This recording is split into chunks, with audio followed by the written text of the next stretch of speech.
Humanity had been exploring the stars for some 280 years by now, unhindered by war, unrestricted by space-time itself, limited by only our ambition, which was as endless as it had been since the dawn of mankind. The realization of the Alcubierre space-bending drive in 2069 had allowed men to reach the nearby stars we knew of and thrust us into an age of golden exploration, the likes of which had not been seen since the days of Columbus, Bacon and Cook. Bending the universe around us was not a gift without its perils, however, and many crews suffered at the hands of a failed warp field, caused either by what was thought to be rogue gravity waves or solar flares. Those within the short range of such a collapse were seemingly annihilated by the Higgs field itself, crushed under the weight of the entire universe, slamming back into place like an infinite elastic band. We knew little of the consequences of the snaps, as they came to be known. Other than that they left no trace whatsoever, not even the gravitational effect of a minuscule singularity, as was expected. It was another 30 years until we ventured far enough to discover the truth, and the shell of the UNSC Roxanne, the first scout ship to suffer the fate of an unpredicted snap.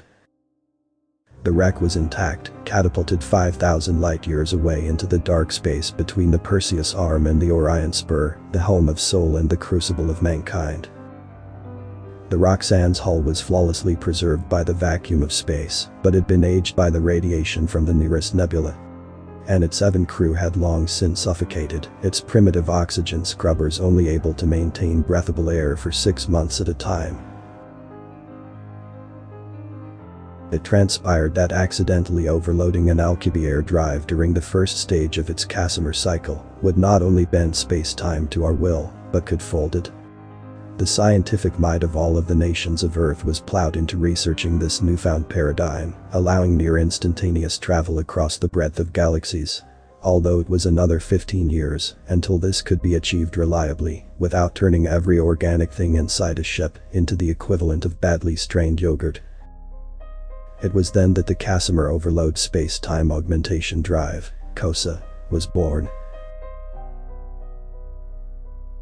In the following decades, mankind conquered all.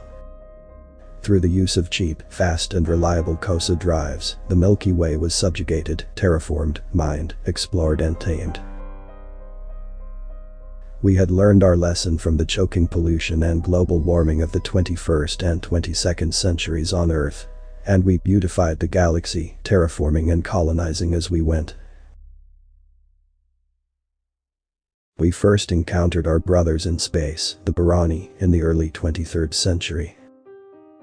A scout cruiser had been sent to explore the outer Dragon's Claw Nebula in 2218, as part of the first missions to explore our mysterious and unexplored neighboring Andromeda galaxy. We discovered the Barani homeworld in a state of nuclear winter. They had been virtually annihilated and culled by a neighboring warlike spacefaring species known only as the Nioloma or Life Reapers. The Barani feared them as they feared death itself. All of humanity was immediately moved with pity for the Barani people. They were a young and relatively primitive but intelligent and peaceful species, similar to our bipedal nature in form, but without hearing, and with an innate ability to heal. Many Biriani lived for hundreds of years. After rebuilding their civilization with gifts of technology and aid, the Barani became our firm friends and eventually our siblings in space. We enjoyed decades of peace and cohabitation of worlds, eventually opening even the borders of Earth to Barani immigration and integration. They requested time and again that we seek out and destroy the Nioloma, their mysterious and almost mythically deadly enemy, for they feared their homeworld structure could not withstand another attack. Earth's council had long been in stalemate over the issue, with half arguing that we should extinguish any threat to Earth and her colonies, and the remainder stating that this would make us no better than our ancestors, and that the true weapons of war had not been produced for decades. The COSA drives had left us with a perfect retreat strategy, and we had no requirement for tools to conquer. Empty space had been ours for the taking. Humanity numbered in the hundreds of trillions by this point, and we had the ability to move entire stars with our COSA drives. We feared our own power just as a child wielding a sword. Worse still, we could see the fear in all of the new species we met. They saw our ambition, our sheer force of will, and our strength of mind and saw it as a threat. No other species was as driven, fearless and motivated as the humans. We had been gods to the Barani until we accepted them as brothers. We could not be vengeful with our power. Humans had long accepted that history did not need its butchers, as many wise men had thought. But kindness alone was a long-term solution. After decades of debate, we signed the Byzantine Accord with the Barani and 15 other developing species we had encountered in the decades since first contact with the Andromeda Galaxy, cementing humanity as the police and protectors of space. And we asked nothing in return. The accord stated we would not seek out the Nioloma, but would protect those in need in the event of an unprovoked attack. The first attacks came in 2328. The Nioloma had known of the presence of the humans since our first encounters with the Barani and had been preparing ever since. Humanity learned quickly that the legends told by the Barani and others were largely true. The Nioloma were the product of a species' genetic manipulation to make the perfect soldiers, who then revolted and wiped out their creators. This left a warlike species standing 3 meters tall, organically armored with a translucent carbon-based crystalline exoskeleton, nearly impossible to injure, and with an unnatural thirst for blood. They were originally known as the Sidorians, but had adopted the name Nioloma, as this had suited their purpose to strike bone-chilling fear into all they encountered. They had no desire to conquer, hence their disappearance after their attack on the Barani homeworld, but wanted only to wage war, leaving a remnant population wherever they went to guarantee the possibility of future battles once their victims had recovered. But still they feared the humans. They knew of our past, as most species did, and admired our capacity for senseless, caustic, batshit insane levels of violence. Our capacity to wipe out whole cities of our own people, walking away smiling and celebrating it as a victory, was unheard of in the known universe. What mankind was ashamed of, endlessly aiming to make amends for, and hoping to forget, they admired it. This fact puzzles historians of all species, especially humans, to this day.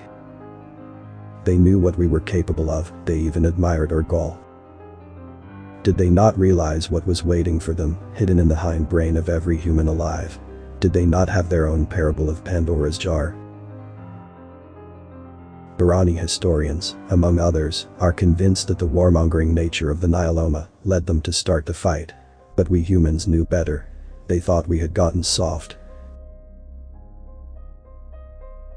The Byzantine Accord only allowed mankind to attack with full force after 3 skirmishes with a rogue species, allowing only for defense in the first instance to prevent the annihilation of a life form in error. The Nioloma knew this and had prepared well. They attacked 2 colonies in the Dragon's Claw Nebula within hours of each other, killing hundreds of thousands before disappearing without a trace. Humanity wept alongside the other species who had suffered loss, all while hardening ourselves to prevent this from happening again.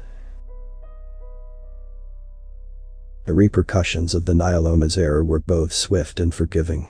The Human Council had no interest in wiping the Nioloma from the annals of history, but we had a responsibility to prevent their senseless violence. We sent ships to their home sector, a small star hidden in the cradle of the Dragon's Claw Nebula with 3 planets, the outermost being the Nioloma homeworld, which had 4 battle-scarred moons. There the fleet spent 10 long years containing the Nioloma, evading their attacks, using the COSA technology to transport their war frigates back to the surface, and protecting the known galaxies from the psychotic and violent Niolomas. 9 years into the conflict, the Nioloma drew blood. Conventional weapons could never get within 100 kilometers of our ships before they warped out of the way. But the Nioloma had devised a beam weapon fired from the surface of their world that could destroy our ships before they had time to react. 3 of the dozen cruisers sent to contain the violence were vaporized in minutes, thousands of souls perished instantly. The admirals of the fleet quickly ordered a retreat to the opposite side of the Niolomean sun and requested orders from the council. Left for any length of time, the race of psychotic super soldiers would easily escape their system under the cover of their beam weapon, leaving them to terrorize the galaxies once again. The Niolomeans had crossed the point of no return, the third blow had been delivered, and against the human fleet, no less. The council had been prepared for this eventuality and issued the standing orders to the fleet. Operation Bays is a go. Admiral Stephen Jones, a decorated officer, took the news with solemn resolve. Engineering room. Target the inner moon as the focal point of the auxiliary COSA field. Admiral Jones bellowed authoritatively. Jump at 10 kilometers inside their atmosphere. The master engineer hesitated, albeit briefly. The crew were well trained enough to know the consequences of this. COSA fields could move objects through space, but energy and momentum had to be conserved. The moon would be traveling rapidly through the planet's upper atmosphere and would be thrown into a high elliptical orbit, returning in a matter of days to repeat its rapid wash through the atmosphere, wreaking havoc on the climate and tearing the planet apart through gravitational tides. If left unaltered, the moon's orbit would leave it to be torn apart inside the Roche limit of the planet's gravitational field, and it would plunge into the surface as billions of needle-like meteorites. Execute the jump. The moon flashed out of existence on the radar, delayed by the 12 light seconds between the Admiral's ship and the planet on the other side of the green-tinged alien sun, seconds before slamming its entire 8 sextillion-ton bulk into the atmosphere at 15 kilometers per second, briefly burning brighter than the sun, before skimming out into the vacuum of space once more. The damage had been done. The planet had suffered giant cracks throughout its surface, earthquakes leaving scars from the gravitational tide, the atmosphere was scorched, the dust palpable in their air, visible even from the distance of the fleet. It would take centuries for the planet to fully recover from their moon barely skimming the surface of their air. Admiral Jones demanded from his crew once more open a channel to the surface. I want to speak to these head cases personally. It was 3 hours before a response was uttered, 2 words. Niolomean surrender. The terms of the disarmament were dictated by the council directly. The Nioloma were to be imprisoned on their own world. Space travel was outlawed, weapon production was to be eliminated. The Nioloma were to be defanged and banished, with no reservation. The small human fleet left their system after 3 years of tireless work disarming the defeated, hoping to never return. The council left a final word for the Niolomean leaders. Yield, stay defeated. We will let you live, even enjoy your lives. But take up arms once more, and we will strike you down, and end this forever. With those words, the next 20 years passed. 2351. Counselor Jones, we have a transmission from the Niolomeans. Play it, here's hoping they need our help. The transmission played on the main 15-meter screen in the council chambers, with all 30 of the main cabinet present. Humans, we fear you no more. Your threats were empty, you have grown softer than your flesh. Your fleet is nowhere to be found. We are coming for you, we will annihilate you, we are united in wiping the universe clean of the weak. You have 2 days to surrender, and we will be taking lives by the billions. That's it, sir, the whole transmission. The counselors did not quake, not a murmur was uttered, more of a collective sigh. This had been planned for, the Niolomeans were hoped to not be this dense, but the outcome had been fixed. All of the counselors looked to their colleagues, nodding in unison. One member uttered the words they had all been thinking. Admiral Counselor Jones, make the call. Jones nodded soberly and dialed on his desk phone. "Captain Jenkins, it's Jones. Pot the Black." "Sir, are you sure?" "Yes. We tried. On my mark, Captain." "Understood, sir." "Mark." With those final words, the gigantic COSA drives installed in the hearts of each of the 4 Niolomian moons 20 years previously were overloaded and folded themselves into the planet. The cold silence of space was unperturbed by the termination of 8 billion psychopaths and their planet in one deft movement. Humanity does not threaten, we don't need weapons. We are the threat. Author's name and link to original text is in the description.